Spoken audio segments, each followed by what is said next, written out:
जय हिंद बच्चों, आज क्लास 11 फिजिक्स के 6 chapter work energy and power का 7th लेक्चर है। लेक्चर का नंबर 6.7। आज आपको पढ़ना है पोटेंशियल एनर्जी। छोटा सा टॉपिक है, बहुत ही सिंपल है, बहुत ही आसान सा है, आपको समझना है। जब हम बात करते हैं पोटेंशियल एनर्जी की, तो पोटेंशियल एनर्जी की भी डेफिनेशन एक है और उसके बाद हम उसी पोटेंशियल एनर्जी की डेफिनेशन में देखेंगे, यानी कि उसके भी टाइप्स आ जाएंगे। तो यहाँ पर जो आप बोर्ड पर देख रहे हो, ये पोटेंशियल एनर्जी के टाइप्स हैं जिनको आपको पढ़ना है। Gravitational potential energy, elastic potential energy, electrostatic potential energy और मैग्नेटिक पोटेंशियल एनर्जी। ये बच्चों अभी 3rd और 4th आपके अभी सिलेबस में नहीं है, मतलब 11th क्लास में आपको इनको नहीं पढ़ना है। आप 12th क्लास में जाएंगे, वहां पर आपको मिलेगा पढ़ने को, लेकिन मैंने यहाँ पर चारों लिख दिया है ताकि जब आप 12th क्लास में जाएं तब आपको ये नहीं लगेगा कि ये हमने बिल्कुल नया नया टॉपिक है। आपको लगेगा कि 11th क्लास में थोड़ा सा कुछ पढ़ा है इसके बारे में। और gravitational potential energy, elastic potential energy के बारे में डिटेल से पढ़ेंगे। तो सबसे पहले समझना, अगर आपसे कोई कहता है पोटेंशियल एनर्जी, उसकी डेफिनेशन आप क्या बोलेंगे? तो आपको उसमें लिखना है पोटेंशियल एनर्जी में the energy possessed by a body, the energy possessed by a body by virtue of its position or its configuration is called gravitational potential energy। मतलब यह है कि किसी बॉडी में जो एनर्जी उसकी पोजीशन की वजह से आती है या उसके कॉन्फ़िगरेशन में चेंज होने की वजह से आती है, उसे हम पोटेंशियल एनर्जी बोलते हैं। अब इसको भी थोड़ा डिटेल में समझना है आपको। पोजीशन का मतलब क्या होगा? देखो क्या होगा, जैसे एक ऑब्जेक्ट अर्थ सरफेस पे रखा है, तो अर्थ सरफेस पर हम उस ऑब्जेक्ट की पोटेंशियल एनर्जी को जीरो मानते हैं। अर्थ सरफेस हम उसकी पोटेंशियल एनर्जी कितनी मानते हैं? हम जीरो मानते हैं। अभी मैं उसका फॉर्मूला भी आपको ड्राइव करके बताऊंगा इसी टॉपिक में, कि जो पोटेंशियल एनर्जी हो गया, पोटेंशियल एनर्जी P से हम उसको डिनोट कर सकते हैं, या हम उसको ऐसा U लिख के उसके बेस में P लिख सकते हैं इस तरीके से। ये भी पोटेंशियल एनर्जी और ये भी पोटेंशियल एनर्जी का ही सिंबल है, जो होता है mgh के बराबर। समझ आया?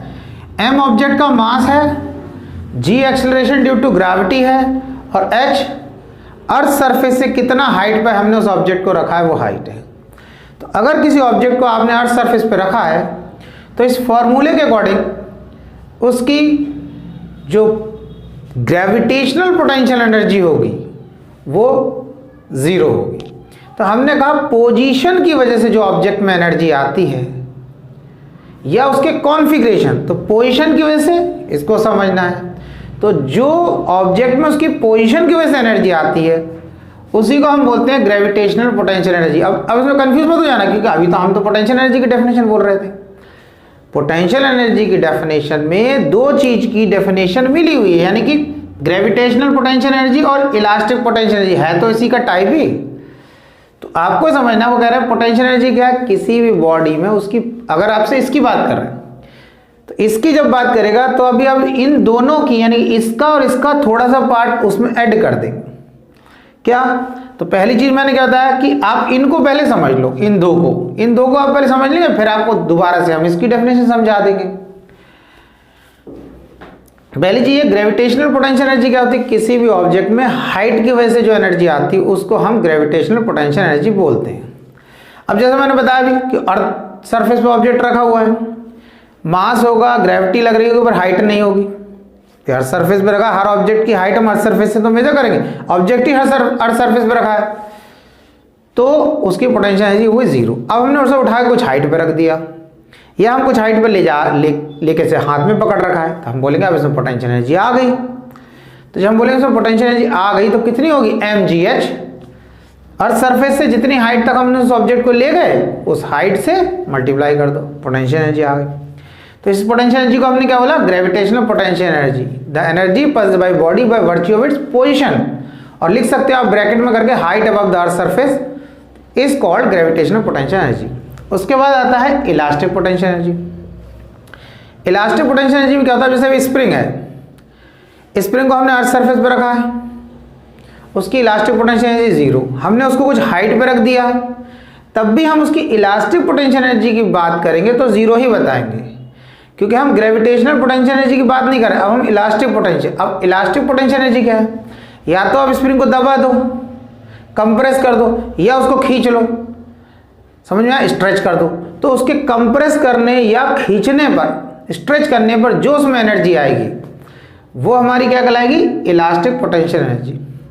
अब हम क्या करते, किसी रबर को ऐसे खींच लेते, पकड़ के ऐसे छोड़ दिया तो किसी के लग जाती, चोट लगती, क्यों कि जब रबर को हम ऐसे खींचते हैं तो वो स्ट्रेच हो जाती है, तो उसमें इलास्टिक पोटेंशियल एनर्जी आ जाती है। छोड़ते हैं वो अपनी जगह भागती है। स्प्रिंग को दबाओ, जैसे छोड़ोगे अपनी जगह आएगा, खींचोगे छोड़ोगे अपनी जगह आएगा। अब आप ज़्यादा अर्नोल्ड बन गए, आपने इतना खींच लिया उसको, स्प्रिंग को खींच के तार बना दिया तो फिर वो नहीं आएगा। अब तो लिमिट से ज़्यादा खींच दिया उसे। सिंपल बात कर रहे हैं कि थोड़ा सा स्प्रिंग को खींच दिया तो अपनी जगह आ जाएगा। अब आपने जम के ही खींच दिया इतना लंबा कि वो बिल्कुल स्प्रिंग ही नहीं रहा, वो सीधा तार बन गया, तो फिर कैसे आएगा अपनी जगह पे। तो आपको समझना है कि आपने उसको खींचा, जब आपने खींचा या उसको स्प्रिंग को दबाया तो उसका कॉन्फ़िगरेशन चेंज हुआ, उसका कॉन्फ़िगरेशन। इसमें पोजीशन की बात नहीं कर रहे हैं हम, ये नहीं कर रहे, हमने क्या कहा, अर्थ सरफेस पे रखा है तब भी उसकी इलास्टिक पोटेंशियल एनर्जी जीरो है, कुछ हाइट पे रखा तब भी, क्योंकि हाइट की वजह से हम ग्रेविटेशनल पोटेंशियल एनर्जी की बात नहीं कर रहे, हम इलास्टिक पोटेंशियल एनर्जी की बात करते। तो उसे कंप्रेस करेंगे तो उसमें एनर्जी आएगी। अब आपको कैसे एनर्जी, अभी हम किसी स्प्रिंग को कंप्रेस करें, जैसे छोड़ें एकदम भाग रहा है, जंप मार रहा है, या खींच लें जैसे छोड़ रहा है अपनी जगह आ रहा है, तो हम यही कह रहे हैं कि हमारे खींचने से उसमें एनर्जी आ गई, क्योंकि वो अपनी जगह खुद आ जा रहा है। इस बात को समझना, कई बार बच्चे सोचते हैं कि हम कैसे कह रहे हैं उसमें एनर्जी आ गई। भाई किसी भी चीज़ को हमने दबा दिया, दबाने पर अगर वो दबी रहती तो हम नहीं कह रहे उसमें एनर्जी आ गई, लेकिन क्या हो रहा है, दबाने पर जब हम छोड़ रहे हैं तो अपनी जगह आ रहा है ना। तो हम कह रहे हैं हमारे दबाने पर उसमें हमने वर्क डन करा, तो वही वर्क डन उसमें किस में, एनर्जी के फॉर्म में दिख रहा, तो छोड़ा अपनी जगह आ जा रहा, तो वो जो एनर्जी है वो कहलाएगी इलास्टिक पोटेंशियल एनर्जी। अब बात आती है पोटेंशियल एनर्जी की। जब हम पोटेंशियल एनर्जी की डेफिनेशन की बात करते हैं तो हम यही बोलते हैं, द एनर्जी पल्स by body by virtue of its position, यानी कि हमने ये भी इसमें इंक्लूड कर ली, और bye virtue of its configuration. Configuration का मतलब हमने स्प्रिंग को दबा दिया या खींच लिया, उसका कॉन्फ़िगरेशन चेंज हुआ, जैसा था लेंथ में चेंज हो गया, कभी खींच लिया तो बढ़ जाएगी, ठीक है, दबा दिया तो कम हो जाएगी, तो कॉन्फ़िगरेशन में चेंज हुआ, उसकी वजह से जो एनर्जी आएगी वो पोटेंशियल एनर्जी कहलाती है। अब अगर आप बोलोगे भाई ग्रेविटेशनल पोटेंशियल एनर्जी के अलग से लिखना है तो और आसान हो गया, द एनर्जी पल्स by body by virtue of its position लिख दो, ब्रैकेट में करके और क्लियर कर दो, height of the earth surface, ये कहना चाह रहे हैं। तो वो एनर्जी क्या कहलाएगी, gravitational potential energy. Elastic potential energy की बात आती है तो एनर्जी पल्स by body by virtue of its configuration, तो आप लिख सकते हो ब्रैकेट में करके उसके आगे कॉन्फ़िगरेशन क्या करें, ईदर कंप्रेस्ड और स्ट्रेच्ड, या तो आप किसी स्प्रिंग को ले रहे हो तो उसे आपने कंप्रेस कर दिया, स्ट्रेच कर दिया, उसकी वजह से जो उसमें एनर्जी आई वो हमारी इलास्टिक पोटेंशियल एनर्जी की डेफिनेशन को रिप्रेजेंट करी। अब बात आ रहा है ये भी पोटेंशियल एनर्जी की ही टाइप्स हैं, तो इनके बारे में क्यों नहीं दे रखा है। तो भैया देखो एक चीज़ समझो, हम कोई डेफिनेशन लिख रहे हैं, हम पूरा कोई ऐसे तो लिख नहीं रहे हैं, उसमें ऐसे आपको लिखना नहीं है भाई। डेफिनेशन की एक लिमिटेशन होती है कि छोटी सी होना चाहिए तभी वो डेफिनेशन कराए। अब 1.5-2 पेज की डेफिनेशन थोड़ी होती है, इसीलिए क्या होता है जब उसमें ज़्यादा चीज़ें होती हैं तो फिर हम उसको अलग अलग पार्ट में डिवाइड करते हैं और उसको एक्सप्लेन करते हैं। अब जैसे क्या होगा, पोटेंशियल एनर्जी की डेफिनेशन बता दिया, 2-3 लाइन में हो जाएगा। उसके बाद जब टाइप्स लिख दिया, क्योंकि जो पोटेंशियल एनर्जी की डेफिनेशन है वो अपने आप में पूरी कंप्लीट तो है नहीं, अब हमें सब चीज़ समझाना है तो हमने उसके कर दिया अलग अलग टाइप्स बना ली, पोटेंशियल एनर्जी इस टाइप की, इस टाइप की, इस टाइप, फिर अलग अलग पढ़ते रहो, समझे। अब ये ग्रेविटेशनल पोटेंशियल एनर्जी का डेरिवेशन होगा, इसका डेरिवेशन होगा, तो एक डेफिनेशन की लिमिटेशन होती है, तो इसीलिए उस डेफिनेशन में इन 2 पॉइंट्स के बारे में नहीं दे रखा। अब इलेक्ट्रोस्टैटिक पोटेंशियल एनर्जी क्या है, 12th में पढ़ोगे, 2 चार्ज लेके आए। देखो एक चीज़ समझना है आपको कि एनर्जी क्यों बोल रहे हैं इसमें, आप कहीं पे वर्क डन कर रहे हो तो वो वर्क डन उसमें स्टोर हो जा रहा है, ये समझना। अब कैसे, जैसे इलेक्ट्रोस्टैटिक पोटेंशियल एनर्जी, अब आप क्या करा, 2 प्लस चार्ज को ले आओ या माइनस चार्ज को ले आओ, तो अब आपने क्या करा, एक प्लस चार्ज यहाँ ले आए, दूसरा उसके पास रख दिया। अब जब आप दोनों को पास में ला के रखोगे, जैसे ही आपने यहाँ रखोगे तो दोनों ये वाला इसको इस डायरेक्शन में धक्का देगा, ये वाला इस डायरेक्शन में धक्का, तो दोनों भागेंगे नहीं भागेंगे। तो हम क्या बोल रहे हैं, हम कह रहे हैं अगर हम 2 चार्ज को पास ला के रख देते हैं तो उनमें कैसी एनर्जी आ जाती, इलेक्ट्रोस्टैटिक पोटेंशियल एनर्जी। तो जैसे मैंने पास ला के रखे थी भागेंगे, तो हम कहें क्यों भाग रहे हैं, क्योंकि हमने कहा कि इसमें इलेक्ट्रोस्टैटिक पोटेंशियल एनर्जी आ गई। तो बात ये थी जब ये दूर दूर रखे थे, ऐसे बहुत दूर दूर रखे थे, तब तो नहीं आई, हाँ तब नहीं थी इनमें, तो पास रखने पे कैसे आ गई।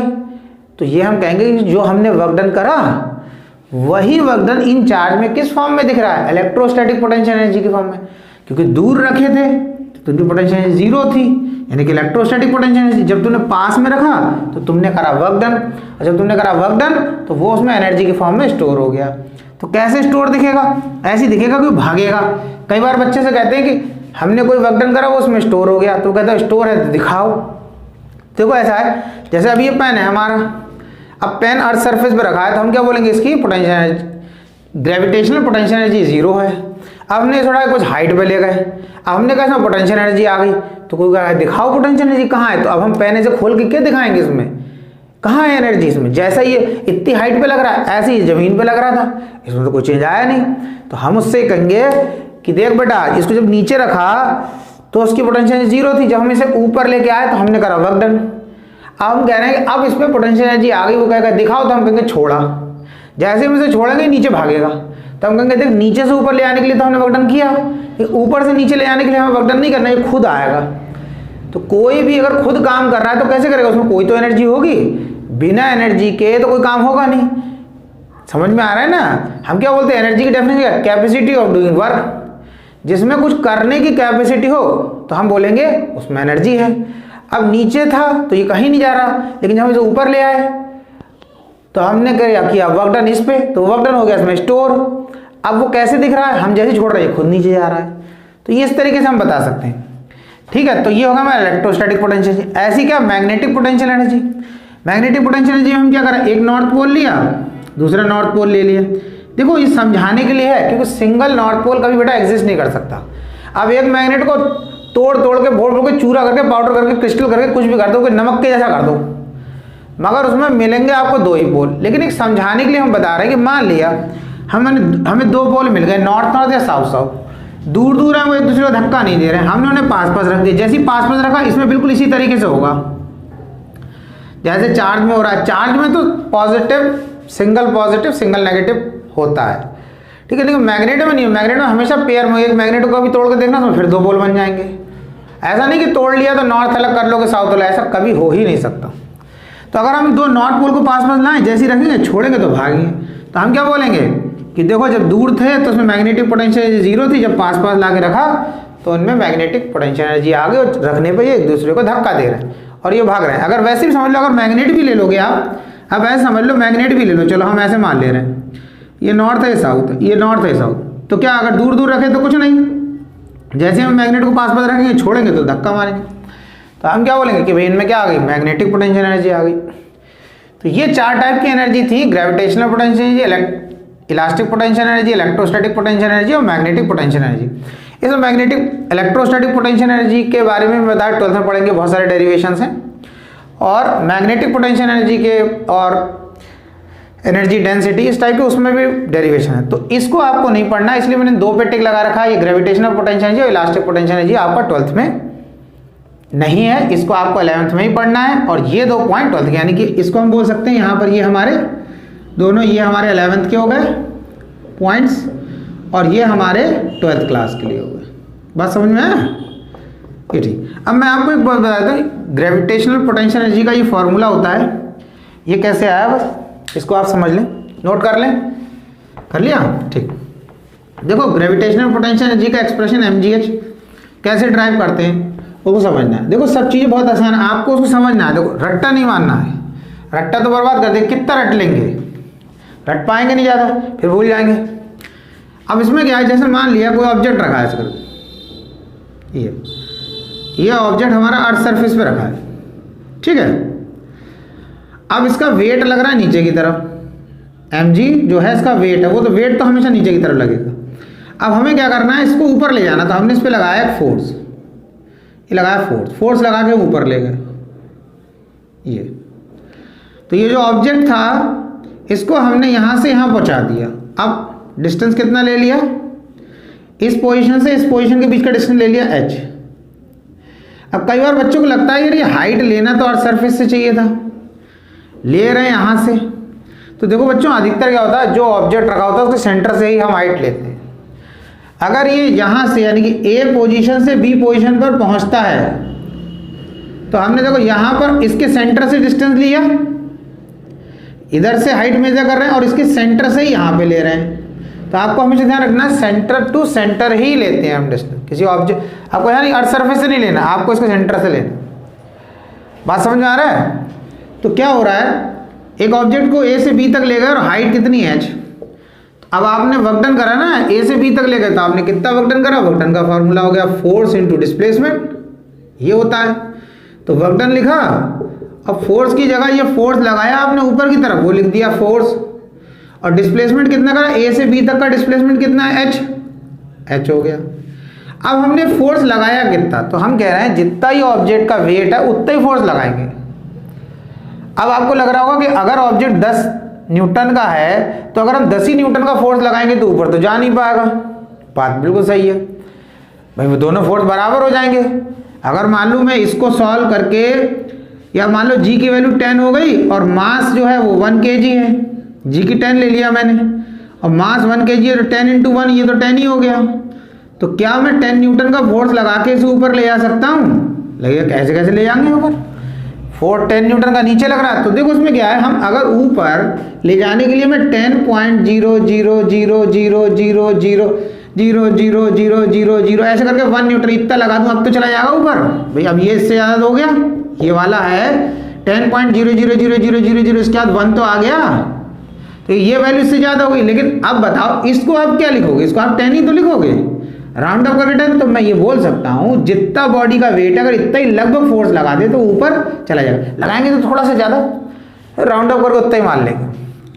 ठीक है, तो ये हटा देते हैं। तो समझ में आ रहा है कि कितना फोर्स लगाना है, जितना बॉडी का वेट है। तो हमने F की जगह लिख दिया mg और हाइट की जगह क्या लिख दिया h। तो इतना वर्क डन किया हमने, ए पॉइंट से बी पॉइंट तक ले जाने में ऑब्जेक्ट को हमें कितना वर्क डन करना पड़ा, mg। अब उसके बाद हम स्टेटमेंट लिखेंगे कि जो हमने वर्क डन करा वो उस बॉडी में किस फॉर्म में दिखेगा, ग्रेविटेशनल पोटेंशियल एनर्जी के फॉर्म में, क्योंकि हम कुछ हाइट पे ले गए ना। तो इसलिए हम कह रहे हैं W को हटा लें, हम लिखेंगे this work done will appears in a body in the form of gravitational potential energy, और W हटा के लिख देंगे U। ठीक है, और ये कर देंगे mgh और UP कर देते हैं ग्रेविटेशनल पोटेंशियल एनर्जी। P लिख दो सिर्फ, या UP लिख दो, ऐसे लिख दे सकते हैं, ऐसे भी लिख सकते हैं पोटेंशियल एनर्जी। ठीक है, P लिखा जाए तो वो ग्रेविटेशनल पोटेंशियल एनर्जी समझते हैं, फॉर्मूला भी लिखा है mgh।